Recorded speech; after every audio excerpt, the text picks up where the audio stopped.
Your recon flight has revealed a weakness in Betio's defenses. Their positions are concentrated seaward, so our strategy is to land troops via the lagoon and destroy the defenses from the ground. Your mission is to target the defensive positions so at least half of our amphibious assault vehicles can land. Other wings will deal with other targets, so stick to your section of the beach. Additionally, there are a number of strategic targets we need taken out, such as the fortified naval guns and concrete bunkers near the airfield. This is going to be tough. Are you tough enough, Lieutenant Crowe?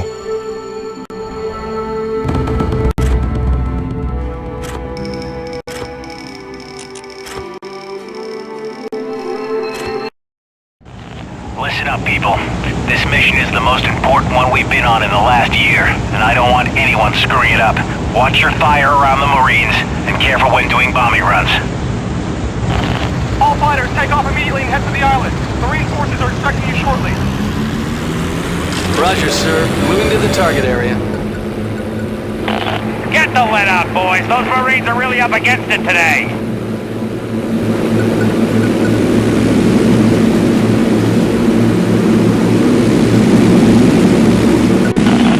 Uh-oh. Aw, hell, guys. I'm losing manifold pressure. Lots of smoke.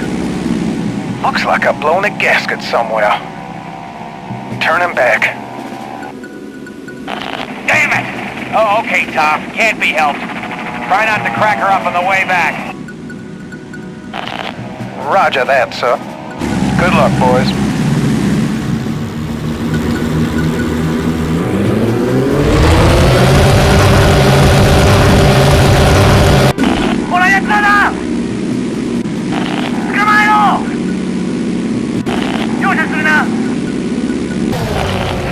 Sweet mother of God, it's an ambush! They knew where to find us! How did they know we'd be here?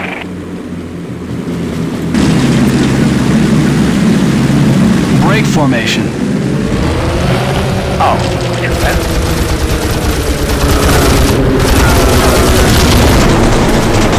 Watch your six. Told you.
Close. They nearly had us that time. That's no coincidence. We got a rat in our ranks. What are you saying, Murphy? I mean, your friend Tom simply hightailed it out of here, didn't he? Maybe he knows something. Murphy, save your malarkey for the Japs. You got any evidence? We'll talk about it back on the carrier.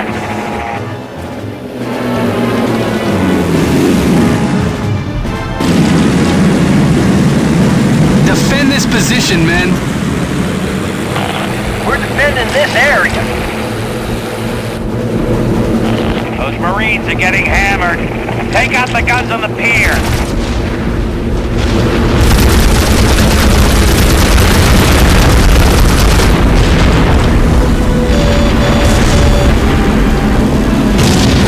Hey, we can use some help with these fighters.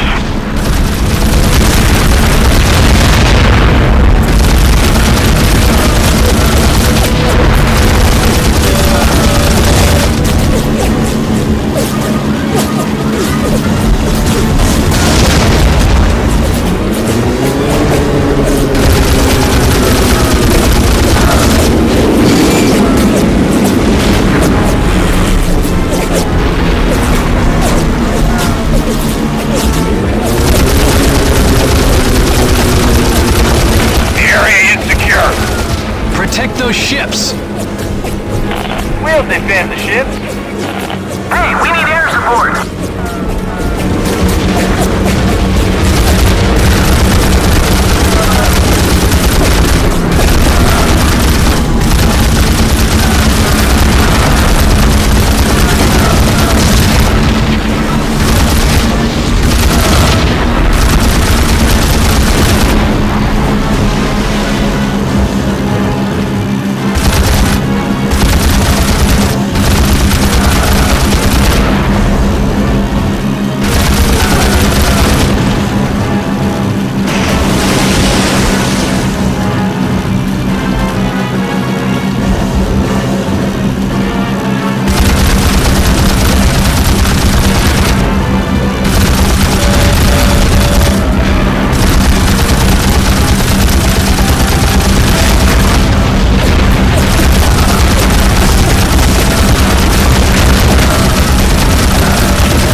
now, sir.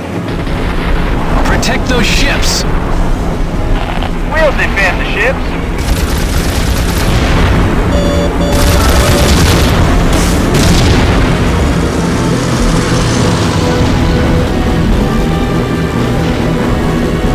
Moving up like a whorehouse on payday. Everybody, over the side. Those morons are planning to screw us royally. The goddamn Higgins boats can't get over the reef with the tide this low.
Tom Stewart was lucky. Too lucky. His engine trouble was too convenient. He was back on the carrier safe in his bunk while we were fighting for our lives against the 13th Squadron. The other pilots were furious. They wanted his blood. They found Stewart in his bunk. They pulled him out, screaming traitor, Jap lover, and worse. Callahan and I could barely stop them from stringing him up right there. We got him out of there and back to Callahan's room. Tom pleaded with us. He promised he wasn't a traitor, that he hadn't sold us out to the Japs. I wanted to believe him, but there was part of me that wasn't sure. But the other guys, they wouldn't fly with him anymore. And even if he did fly with us again, he'd be likely to get a tail full of U.S.-issue bullets. Callahan grounded him and took his wings away. He said it was for Stewart's own safety, but I think it was for all our sakes. Earlier, during the recon mission, I'd taken out an ace called Taiki Hasegawa from the 13th. I'd fought 3 of their top guys, but I still hadn't had a chance to fly against Shunagawa.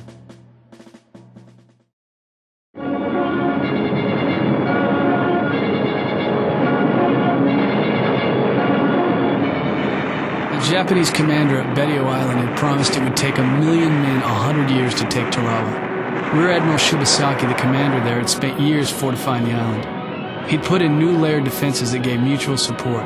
When we did land there, after just a few hours of bombing, our Marines were cut to pieces by the Japs. The first wave suffered almost total casualties.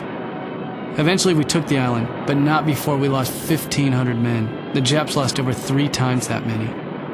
Tarawa was a learning experience for us, a lesson in how not to take an island from the Japanese. The rest of 43 was quiet. We all pulled our fleets back for repairs and refitting. Back home, though, things weren't quiet. Our factories were running at full speed. Back then, we churned out 7,000 planes a month, compared to just 1,500 that the Japanese could produce. It wasn't just planes, though. Our shipyards were also running full tilt. Since the start of the war, we'd produced 500 destroyers and escorts. With a shortage of raw materials, the Japs could barely manage 30.